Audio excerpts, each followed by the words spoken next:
Good afternoon, welcome to my YouTube channel. This is number 27B of financial support. This is part 27B.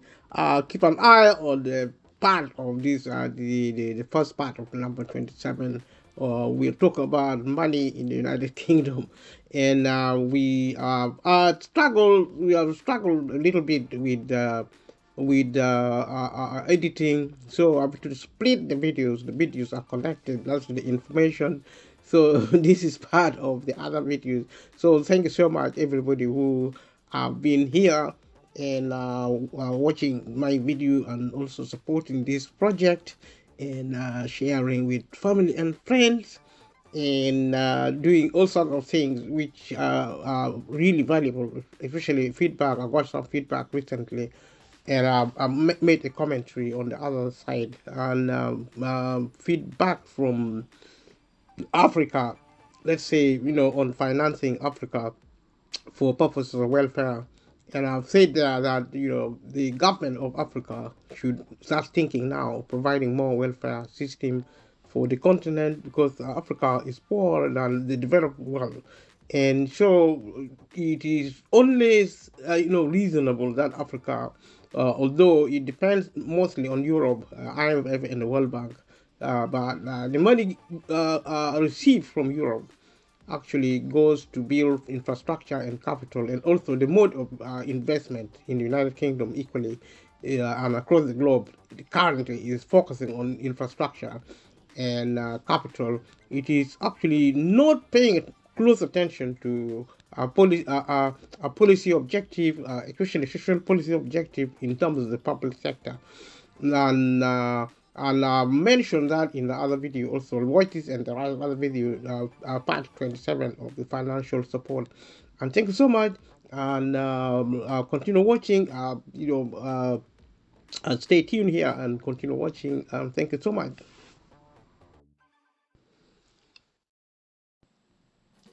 So thank you so much. Stay tuned. Continue watching. And if you haven't subscribed to this YouTube channel, to my YouTube channel, please subscribe. If you have, thank you so much. If you haven't, thank you so much for coming also to watching this material. And we are talking about money in the United Kingdom. Continue where we are, and continue watching. Leave a comment below. Let me know what you are thinking. Let us look at the money. Let us how you deal with your rent and rent. If you watch this video, watch with the rest of the video. We have talked about rent. Rent is money you pay to support your housing costs, and there are benefits in the United Kingdom. Money given towards rent, and if you're behind with your rent, get advice on dealing with your rent arrears as quickly as possible.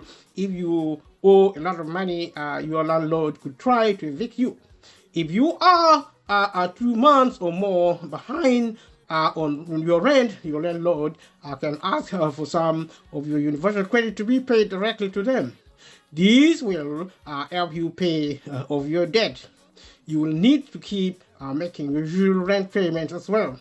If these cuts in your payment mean you can't afford day-to-day items like food or bills, call the Universal Credit Helpline. They might be able to give your landlord less money for rent arrears. And leave a comment below what you think about this policy. If you live in the UK, if you live outside the UK, we have been talking about this for a while. We are continuing. Stay tuned. I'll continue watching. Thank you so much. If you are thinking of lowering the rent arrears payment from the Universal Credit, first you should talk to an advisor. Your landlord might try to take further action to evict you if the payment they achieve isn't what they expect. This depends on your circumstances and the type of tenancy agreement you have.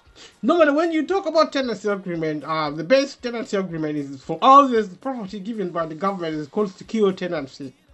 And because the government is not providing this property now, people can be in serious trouble because their security of tenancy has been removed by default of sending these people or forcing them directly or otherwise to rent privately, where their housing statuses are unsecure, and also perhaps also something called assured short-hold tenancy or assured tenancy, which are actually bogus, because in a country like the United Kingdom there should be only security of tenancy. And if I may venture to say also about housing, the branching of talking about universal credit, and the British government should just build enough property for people and put them in the property, if in the house. If you are on benefit, you shouldn't pay rent at all. It's so ridiculous that British people are made to be paying rent if they're on benefit, and also if they are in employment, getting minimum wage, unless the minimum wage is increased up to £30,000 net per annum.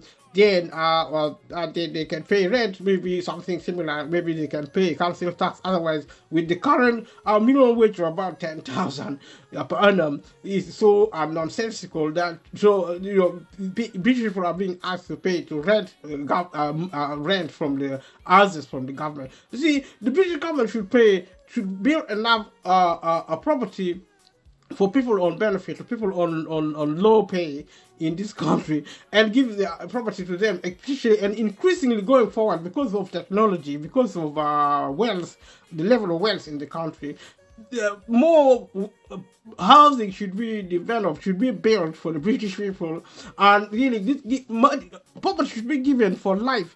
If you die, if you are actually many in your home, the house should be specifically built for individuals who are up to, if you are 5 or you are 10 or 20, God forbid, and 10 bedrooms, 5 bedrooms should be built easily, because there is money, there is wealth. If rich people can access this kind of property and living in mansions, not just one mansion, maybe 10 or 20 or 40 mansions, or even countless number of wealth, then at least 4 people in this country can afford to be given one property, at least for life, so that their children don't have to worry paying rent.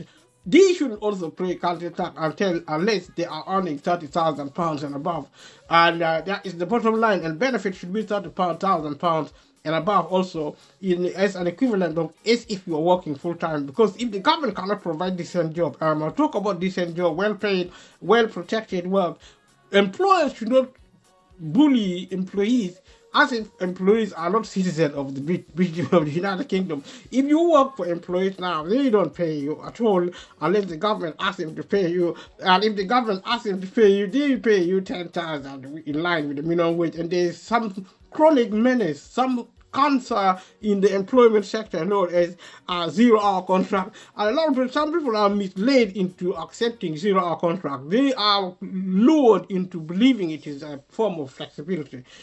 Nothing at all, because your employer can exploit that to even phone you at midnight to offer you a job when you're in the middle of your rest, and they treat you like an idiot. And some people are on a 0-hour contract. They can be sent to one place when you are being sent into a supermarket, for example, in one store, and there seems to be no work there. They can move you to another store, and you keep traveling. When you are traveling, you are not being paid because you are not working. So you can work for 20 hours and only be paid for 5 hours. And this is happening in reality because of 0-hour contract. It's a form of evil, and I'm not calling people evil, but if you act like as if you are evil, then you act as peaceably. Let's look at this situation here with the Universal Credit Line, and they are obviously, as always, open Monday to Friday, 8 a.m. to 6 p.m. Calls are free for mobile and landlines. Continue watching. Stay tuned. Thank you so much. We are looking at what you need to do. You should tell the airline what bills you have and how much they cost, include food bills and rent too. Speaking to the landlord first, the Universal Credit Line might tell the client to speak to their landlord first before lowering any payments toward their rents. It's best that the client does this, otherwise the payment might not be what the landlord is expecting, and they might take further action to evict your client. So check when you will get cost of living payments We talk about cost of living previously as a crisis, but the cost of living payments being looked at. If you are eligible, the government will send you a payment of 300 in autumn 2023. You'll get this payment by November 19th of December, 19th of November.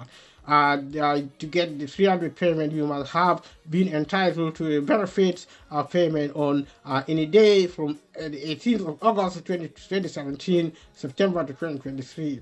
Started a successful claim for universal credit by the 18th of August. Started a successful claim for another income-based benefit by the 17th of September of 2023. The government will send you another payment of 299 during the spring of 2024 if you are still eligible. The government have already given 3 cost of living payments to people who get universal credit. The government sent the last payment between the 25th of April and 17th of May 2023. This was a payment of £301. You should have a lot got this payment if you were paid universal credit for an assessment period ending between 26th January and 25th February 2023. You should still have got the payment even if your universal credit was paid to your landlord, or if you didn't get paid because of deductions. If you started a universal credit claim on 26th January 2023 and you are waiting for a decision, you can still get the cost of living payment. You won't get it until your claim is successful. If you think you should have received the cost of living payment, you can report a missing payment on gov.uk. And remember, I have already said gov.uk is the government website in the United Kingdom. It will be similar to your country, but not the same. And check it out to find out what your government get up to in terms of providing your welfare. If you're in Africa, you should probably talk to your local leaders, especially your local member of parliament, to see if they can talk to their parliament or government to provide something similar to what is being provided in the developed world. Stay tuned, continue watching, and thank you so much. And if you are getting more help with your rent, you might be able to get extra money from your council to help. This is called discretionary housing payment. I've already mentioned that previously, DHP. This is discretionary and should be stopped. Instead, the money should be given to increase the level of conventional benefit, because this is more secure in terms that it is statutorily required to provide it as of right. Discretionary payments are not of right. I've already mentioned that. I'm mentioning it again. You will need to be getting the housing cost or part of the universal credit. It's worth checking if you can get the part of the DHP if you are renting privately, and that might be the case. It's tend to be the case. And also, if you are in temporary accommodation when you're getting housing benefit, there is a significant way to check if you can get a DHP in social housing. If you are struggling with money, there are things you can do to save on your regular living costs. Check what you do. What to do if you need help with living costs. If you are finding it hard to pay your bills, you can get help. Find out more about getting help with your bills. Let's talk of budgeting advances on universal credit, and when you can get a budgeting advance, how much you can borrow, applying for budgeting advance, if you refuse budgeting advance, if you are in debt or rent arrears, if you are struggling with money, you might be able to get a loan. As part of your universal credit, if you need to cover a specific expense, this is called a budgeting advance. If you get a budgeting advance, you will get reduced universal credit payment until you are paid off the amount you borrow. These will normally be over 12 months. You can apply for a budgeting advance to cover things like one-off item. Example, replacing a broken fridge. And these payments are discretionary. It doesn't mean you are going to get it, but try to get it if you need to. Work-related expenses, example, buying uniform or tools. unexpected expenses, repairs to your home, travel expenses, maternity expenses, funeral expenses, moving costs, and rent, deposit, essential items like clothes. If you have applied for universal credit but haven't had your first payment yet, you need to get an advance payment instead of a budgeting advance. There's a difference between advance payment of universal credit and budgeting advance. They are extremely confusing and totally worthless, in my opinion. Leave a comment below if you think such a nitty-gritty or a breaking up of benefit is any use. It is not used, it's useless, it provides a lot of stress, provide a lot of problems. So you can check when you will get the cost of living payment. If you're eligible, the government will send you a payment of 300 in autumn 2023. You'll get this by November the 19th.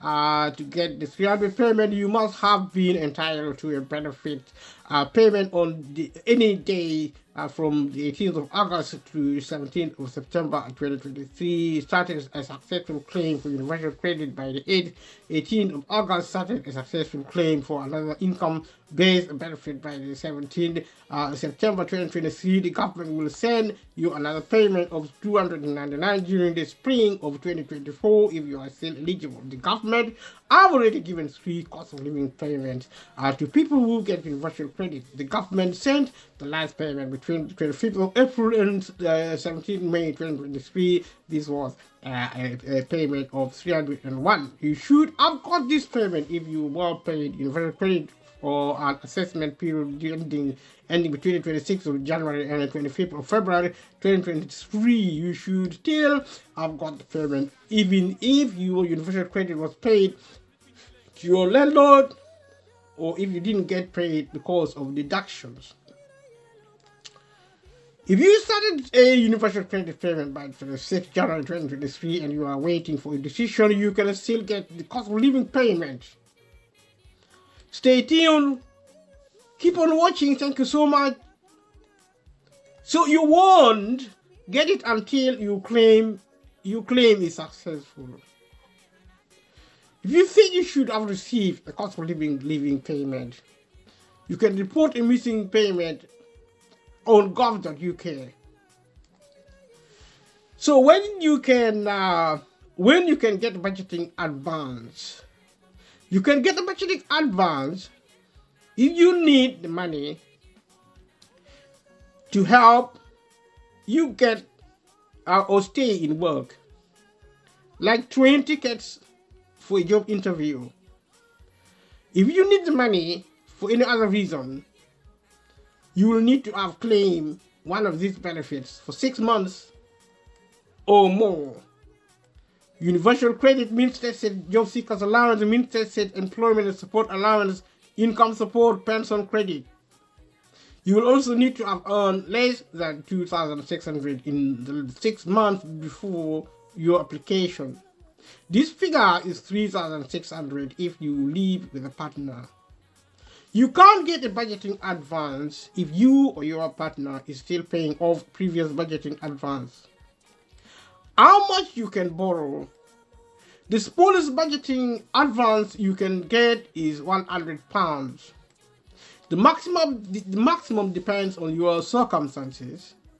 You can borrow up to £348 if you are single without children, £464 if you are in a couple with a relationship without children, £812 if you have children. If you have more than £1,000 in capital, capital includes any savings and some types of property. If you have more than 1,000 in capital, as in pounds, the Job Centre will reduce your budgeting advance by the excess amount. For example, if you have 1,250 in capital, the Job Centre will reduce your budgeting advance by 250. Applying for a budgeting advance.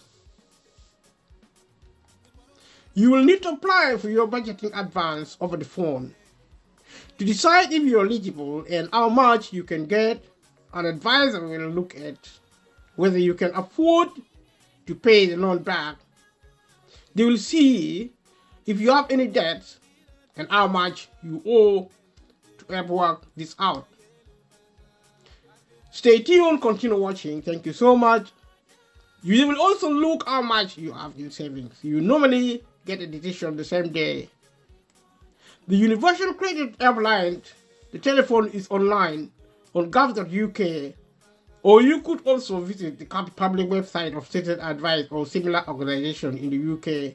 Leave a comment below if you need help. If you don't need help, also leave a comment below. Thank you so much for watching. Share with family and friends. Let me know what you think.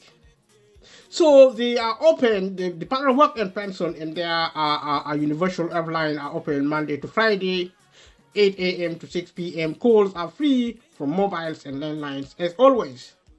Stay tuned, continue watching. Thank you so much. If you are refused a budgeting advance, you can't appeal if your application is rejected because this is discretionary. But you can ask for the decision to be looked at again, as in requesting them, and it will help if you can give new evidence or show that your circumstances have changed since your first request. Thank you so much for watching, and share with family and friends. If you like the video, click like and subscribe to the channel as well. And if you like this content, click notification bell so that you don't miss out on the next posting. If you need money, check what extra help you can get. You can read more about getting help with your living costs or get help from your nearest Citizen Advice. If you watch this video, watch the rest of the videos because I've mentioned Citizen Advice and similar organizations who are alongside the statutory bodies in the United Kingdom are helping to implement government policy on welfare. If you are in debt or in rent arrears, there are some steps you can take to help you reduce your debt if you have just applied for universal credit. You can also read our advice on debt, dealing with debt. If you're struggling with money, there are things you can do to shave on your regular living costs. Check what to do if you need help with living costs. These pieces of advice are extremely important. Except to implement them in real life, you need real help from the government to finance these organizations to support people who need help. I have already said this and I'm saying it again. Watch this video and the rest of the video. Stay tuned and continue watching. If you are finding it hard to pay your bills, you can get help. Find out more about getting help with your bills. If your circumstance changes, as in changes of circumstances on universal credit, you will need to tell the Department of Work and Pension, DWP, about changes to your work, money, or family life. These are called changes of circumstances.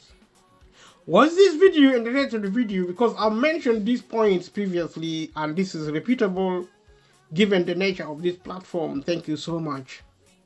Changes can affect how much universal credit you get and what work-related activities you need to do in exchange for your universal credit payment.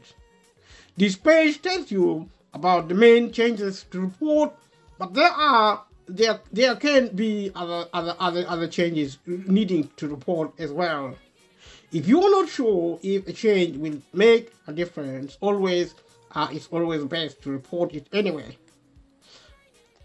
Better safe than sorry. If your payment will go up, you can ask for an advance payment if you need the extra money before your next payment date.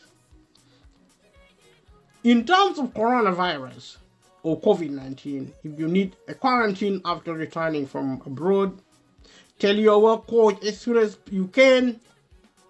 As soon as also you know you need to quarantine. If you don't, you might be sanctioned for not doing the work-related activities in your claimant commitment. In my opinion, the requirement for work-related activities in the climate commitment should either be modified or scrapped if it cannot be implemented peacefully.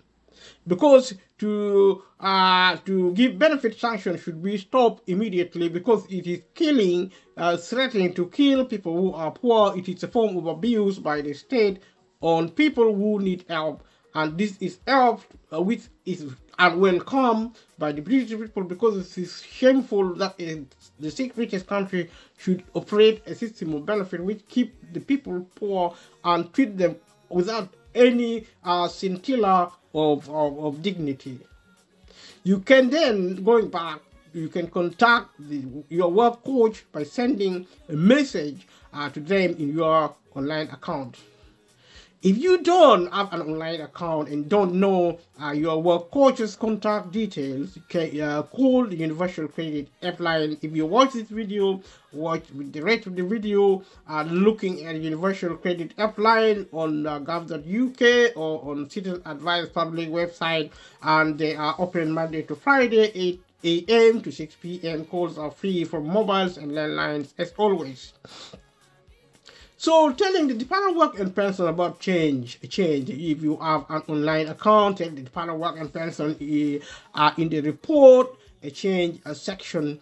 You can also call the Universal Credit Helpline, but this is likely to take longer, as you might have to wait for someone to answer. If you don't have an online account, you should call the helpline, as in calling the Universal Credit Helpline or accessing gov.uk or public website or Citizen Advice. They are open Monday to Friday, 8 a.m. to 6 p.m. Calls are free from mobiles and landline. So if you're reporting changes on time, once you know about a change that might affect your Universal Credit, tell the Department of Work and Pension as soon as you can. The change might increase your payment and you might miss out on extra payment or extra money if you tell the Department of Work and Pension late, especially if you wait until after the end of the assessment period. You should still tell the Department of Work and Pension if you think the change might reduce your payment. You won't save money by reporting it later. If you tell the Department of Work and Pension late or you don't report a change, you could get paid too much. This is called an overpayment. You'll have to pay the overpayment back to the Department of Work and Pension, and you might have to pay extra money as a penalty. Check out the Department of Work and Pension deals with overpayments. When payments changes, if a change increased, since you are Universal Credit, your payment will go up from the start of the assessment period when you report the change. If a change decreases your a Universal Credit, then your payment will go down from the start of the assessment period when the change happens. Timing changes of circumstances. You can try to minimize loss of Universal Credit if you can control the timing of a change. This is wrong. I have always said this is monstrous. It's worth trying to move negative changes past the start of an assessment period. Delaying something by 1 day can change the whole month's of payment. This is wrong. It's a complication which, for people who are desperate for help, is a kind of policy we should really remove. For example, if your child is moving out, and you can try and make sure that the change happens at the beginning of an assessment period rather than the middle or the end. This is wrong policy. It should be amended. It should be changed automatically. They should be able to calculate the benefit of the people, and supporting change of circumstances is unnecessary evil, and it should be stopped because it creates more than problem than solve. The details of when changes in circumstances take effect come from Schedule 1 of the Universal Credit Person Independent Payment, Job Seekers Allowance, or Employment Support Allowance Decision and Appeals Regulation 2013. Changes you need to report. Stay tuned, keep watching. Thank you so much. The Department of Work and Pension, tell the Department of Work and Pension, even about small things, it's always better to report something if you are not sure. If your change affects your ability to work or look for work, you might need to ask to change your claimant commitment.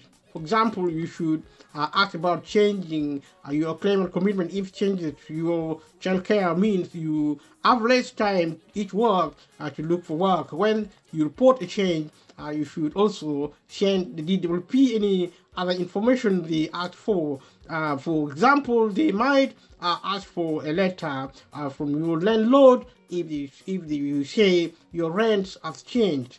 If you don't send the extra information, the Department of Work and Pension asks for, your universal credit could be stopped. Jobs and volunteering, you should tell the Department of Work and Pension if you leave a job or get a new one, even if it's voluntary work and you don't get paid. Earning more could reduce your universal credit, but it might also reduce work-related activity you need to do. There isn't a fixed number of working hours that mean you'll stop getting universal credit. Find out more about getting a job and pay increase on universal credit. If you lose a job, your universal credit can increase, but you might need to spend more time looking for work. Your universal credit also could also be stopped or reduced if you left the job without a good reason. This is called a sanction. Check what you can do if you get a sanction. A sanction is an evil thing and it should be removed from people who are struggling financially on a benefit which is shamefully very, very, very low. When you are employed, you don't need to tell the Department of Work and Pension about changes in your circumstances. For example, if you get a pay rise or do more hours. The Department of Work and Pension will get this information from the HMRC. If you're self-employed, you will need to report your income and outgoings each month. Money, savings, and benefit changes. Tell the Department of Work and Pension if you or your partner change your bank detail, claim a new benefit, even if they are not being paid yet. This can reduce your universal credit payment. Stop getting a benefit. This can change a universal credit payments. Get a one-off payment. For example, if you inherit some money or are paid compensation if you get a new income that isn't from work. Not everything is taken into account, but it's worth telling the Department of Work and Pension in case. If you have more than £6,000 in savings, your universal credit payment will start to go down. If you have more than £16,000 in savings, you will no longer be eligible for universal credit. Find out more about how much universal credit you'll get. Changes to do with where you live. Tell the Department of Work and Pension if your rent goes up or down. This can change how much universal credit you are paid for housing. You move home, someone moves out of your home, someone moves into your home. For example, if you rent a room or you or someone in your household goes to prison. You should also report anytime you will be spending any time outside the UK. Your universal credit claim can continue for up to a month, but you will still need to complete your work-related activities. If you can't, your payment might be stopped or reduced, called a sanction. If you move on, your universal credit payment might change if your rent goes up or down. Check how much universal credit you will get. Your next payment will be based on your new address, even if you were still at your old address for part of that month. Always tell the job center you have moved, they will need your new address. You might also need to go to a different job center and have a new work coach. Getting mail redirected to your new address. If you get universal credit, you can pay less money to get your mail redirected. This is called a concessionary discount. Find out how to get a discount on mail redirection on Royal Mail's website. Changes to do with your relationship. You will need to tell the Department of Work and Pension if you move in with or split up with your partner. You move in with your partner. If you were both getting universal credit, you will both need to report that you have moved in with a partner. You won't need to start a new universal credit claim, but you will need to link your account to your partner's. You can do this when you log into your universal credit account. If you can't see how to do this, or you don't have an online account, contact your work coach. If you are getting universal credit but your partner wasn't, they will need to open an account and link it to yours. This turns into a joint claim. You will keep getting your repayment on the same each day, each month. Find out more about linking accounts and starting a universal credit claim. You will get paid a different amount of universal credit as a couple. Check how much universal credit you will get.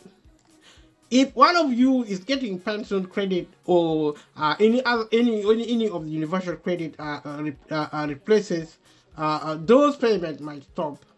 The benefits being replaced are housing benefit, income-related employment and support allowance, income-based job seekers allowance, child tax credit, working tax credit, income support. You can check if your other benefits will stop when you move in with your partner. Changing to a joint claim. What happens to your universal credit depends on what benefit you and your partner get. In a situation, also result correlation, they both get universal credit, both single claims, and the Department of Work and Pension will set up a new joint award, and the assessment period will merge whichever single claim ended earlier. Let's look at another situation where one gets universal credit, the other gets legacy benefit, both existing claims, and the Department of Pension will set up a new joint award. In one situation, one gets universal credit and the other gets no benefit. The Department of Work and Pension will convert the existing award to a joint claim when the person who isn't getting benefit applies for universal credit. The assessment period dates won't change. In a situation where one gets universal credit and one gets pension credit, both claims, and the Department of Work and Pension set up a universal credit joint claim. You get pension credit when you are actually pensionable age and you are not getting state pension. Perhaps you're not getting enough state pension. If you split with your partner, universal credit claim will continue. Your next universal credit payment will be on the same day of the month, but will be for a single person. This changes how much universal credit you get.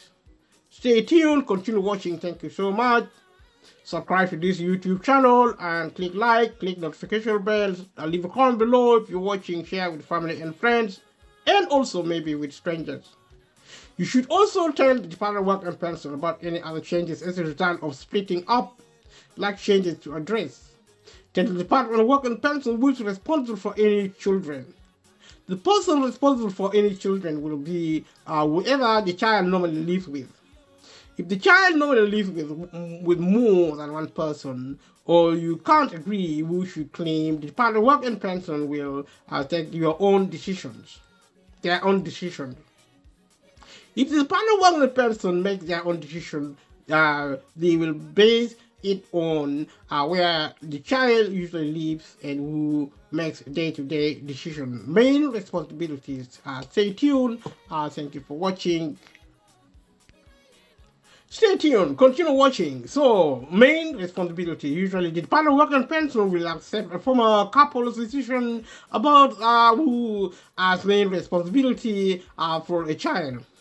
They can override this. For example, if they have information that the child normally lives with and gets most of their care from the person not described as their main carer. The Department of Work and Pension will also make their own decision if the former couples can't get to agree. To determine who has the main responsibility for a child, the Department of Work and Pension will look at the proportion of the time spent in each household plus the nature and level of support given by each person. They will look at who has care and control for the child, such as who buys clothes and makes decisions about schools and medical appointments. If you're still living with your ex-partner, you should still report that you have split up. You should still be able to change or to separate universal credit claims. You will need to tell the Department of Work and Pension that you have separate households, even though you share an address. Explain how you are no longer living as a couple. For example, if you are cooking separately, have separate finances, and don't spend time together. The Department of Work and Pension might also ask why you are still living together. For example, if you can't afford to move out. Changes to do with your children. Make sure the Department of Work and Pension knows how many children you are responsible for. Tell them if you have a baby, adopt or start fostering a child. This can increase your universal credit payment or change what work-related activities you need to do. A child is anyone under 16 or someone under 20 who is in full-time education, non-advanced education, for example, at schools or colleges. You can get extra money for 1 or 2 children. You won't usually get extra money for a third child unless they were born before the 6th of April 2017. Now, being born for this condition before the 6th of April 2017, which means the government changed the law. If your third child was born on or after the 6th of April 2017, you should still tell the Department of Work and Pension. In some cases, you might still get extra money. It's worth checking how much universal credit you will get.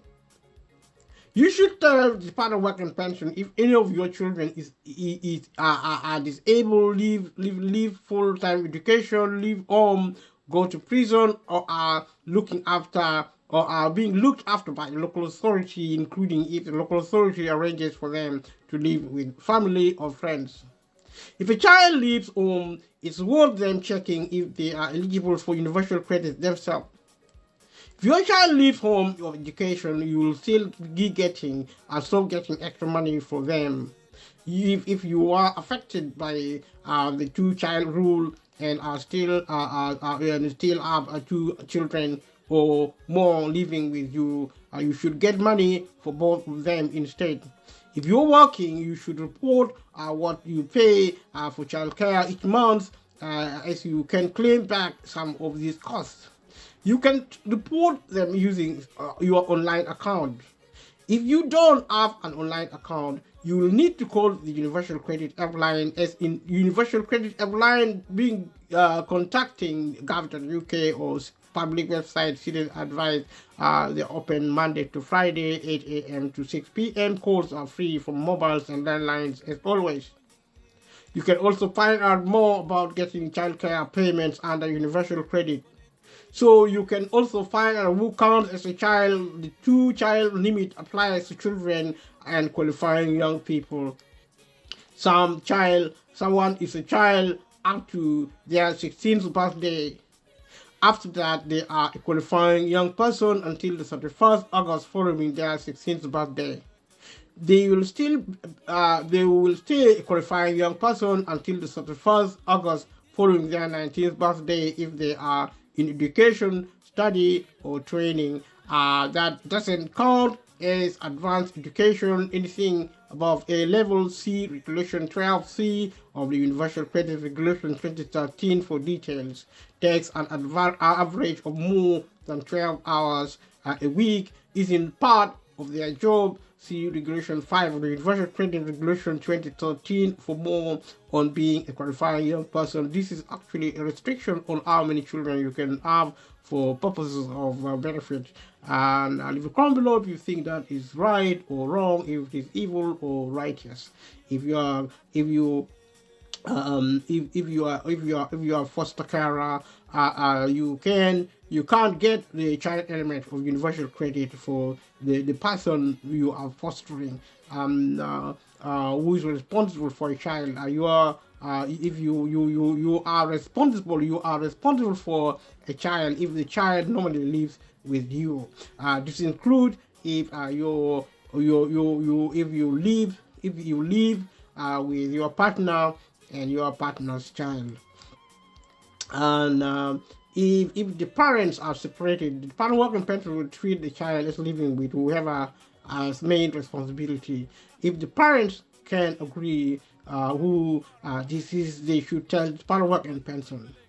If there is a disagreement, the partner work person will make their own decision. You are you are not responsible for a child who is in prison, has been away for more than 6 months, has been outside Britain for more than a month, unless this is for medical treatment. A local council might be looking after a child, including arranging for them to live with friends or relatives. You won't be responsible unless the council are only looking after the child for a short period of time, often called a respite break.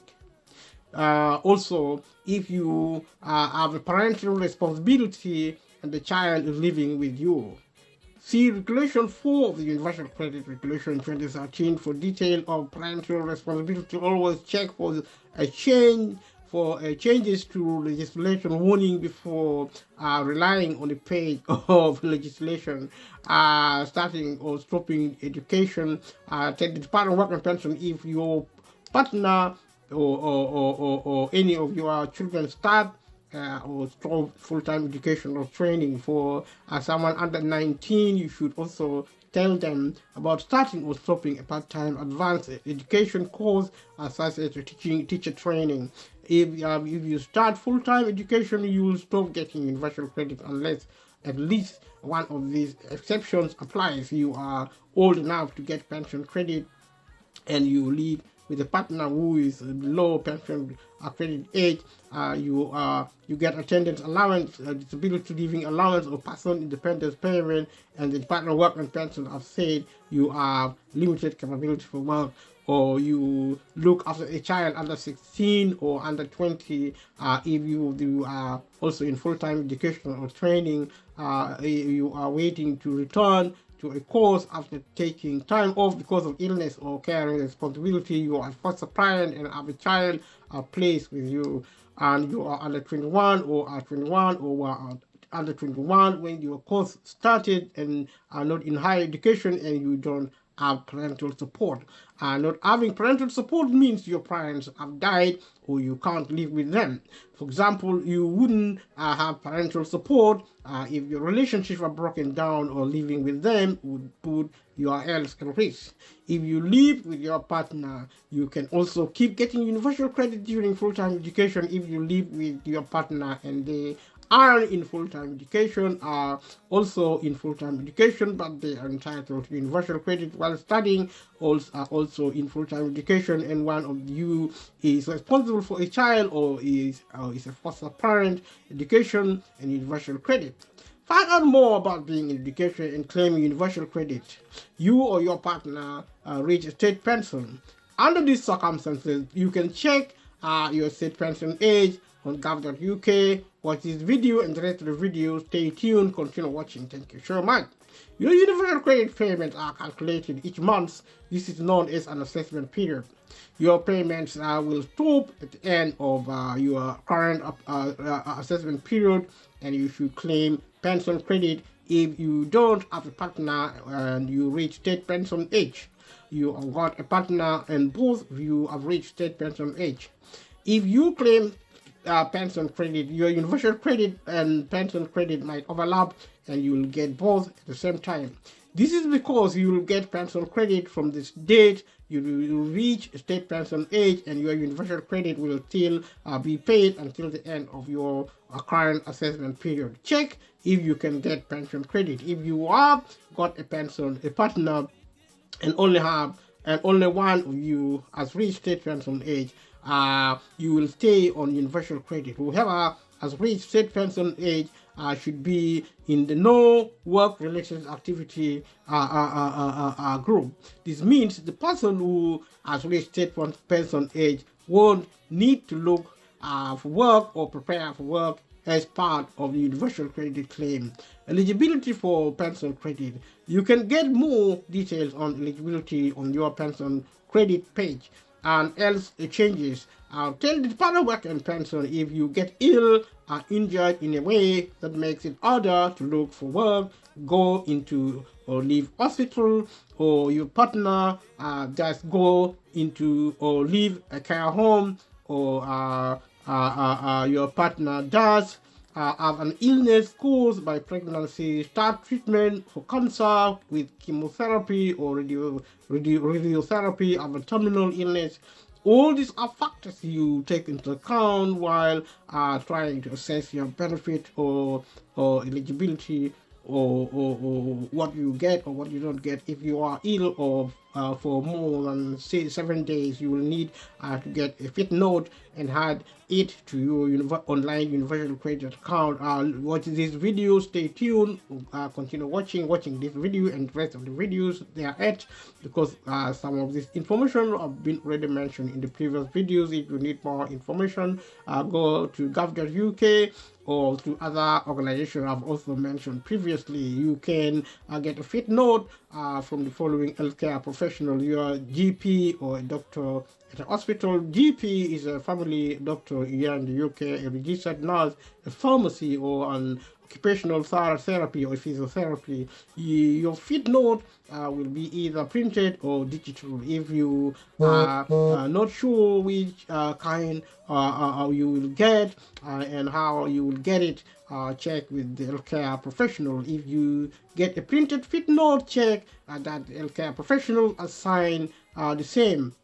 If you get a digital fit note, check that it includes the healthcare professional's name, and the healthcare professional hasn't. If the healthcare professional hasn't signed your fit note or included their name, it could be rejected by the Department of Work and Pension, and you might have to get a new one. These are all the complications which I have criticized, which should change with a proper government taking over power in the United Kingdom. Your fit note is free if you have been ill for more than 7 days when you ask for it. I have actually suggested sickness benefit should be scrapped altogether because it's a very bogus benefit. The problem